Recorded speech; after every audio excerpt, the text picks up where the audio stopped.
Hello students, तो आज हम बात करने वाले हैं न्यू नेम रिएक्शन के बारे में। इसमें हम फोर्थ पढ़ेंगे वुड्स रिएक्शन को और फिफ्थ पढ़ेंगे फिटिक रिएक्शन को। तो चलिए वुड्स रिएक्शन को समझते हैं। वुड्स रिएक्शन और फिटिक रिएक्शन में काफी सिमिलरिटी है, ठीक है। तो उसी चीज को समझते हैं।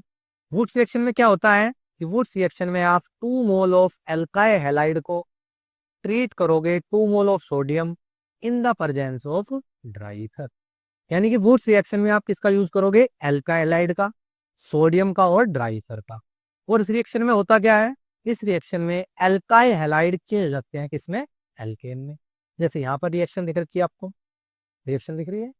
तो इस रिएक्शन में क्या होगा? आपने एल्काइल हैलाइड के कितने मोल लिए? यहाँ पर 2। सोडियम भी कितने हैं? 2। और किसकी प्रेजेंस में है? Dry ether. तो यहाँ पर आप देखोगे कि 2NaX यहां से बाहर हो जाएंगे और आपको क्या बन जाएगा? R single bond R, alkane. Wurtz reaction की एक ट्रिक भी है कि वुड्स रिएक्शन में प्रोडक्ट बनाने की ट्रिक क्या है कि आपको जो भी एल्काइल हैलाइड दिया हुआ है, जैसे हमारे पास CH3X है, आप CH3 यानी कार्बन और हेलोजन के बीच का बॉन्ड ब्रेक करो, क्या बचा होगा? CH3 और X अलग। तो ये CH3 जो बचा, इसकी जो मिरर इमेज होगी वो क्या होगी? HCC। तो दोनों को बीच में मिलाकर बॉन्ड बना, CH3 CH3। तो ये इसका क्या हो जाएगा? प्रोडक्ट, ठीक है।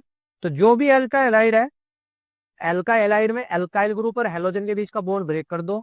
आर की इमेज इमेज क्या होगी? आर। तो आर सिंगल बॉन्ड आर उसका प्रोडक्ट हो जाएगा, ठीक है।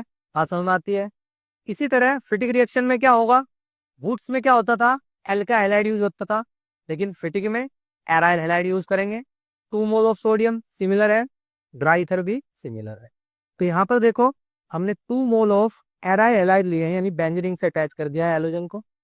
2NaX यहाँ भी बाहर होगा, जैसा कि यहाँ पे बाहर हो रहा था। और दोनों रिंग जो है डायनेमिक के आपस में मिल जाएंगे और उनके मिलने से क्या बनेगा? यहाँ पर बाई फेनिल। तो ये आपको समझ में आती है। तो दोनों रिएक्शन में काफी सिमिलरिटी है। वुड्स रिएक्शन में आप यूज करोगे अल्का हैलाइड को और फिटिक में करोगे एराइल हैलाइड को। और वुड्स रिएक्शन बता दिया, जो भी अल्का हैलाइड होगा, जो उसका अल्काइल ग्रुप होगा, उसकी मिरर इमेज बना दीजिए, वो आपका प्रोडक्ट हो जाएगा। दोनों को सिंगल बॉन्ड से जोड़ दीजिए, ठीक है। समझ में आती है बात। तो ये आज की हमारी रिएक्शन थी। वीडियो अच्छी लगे तो लाइक करें, शेयर करें।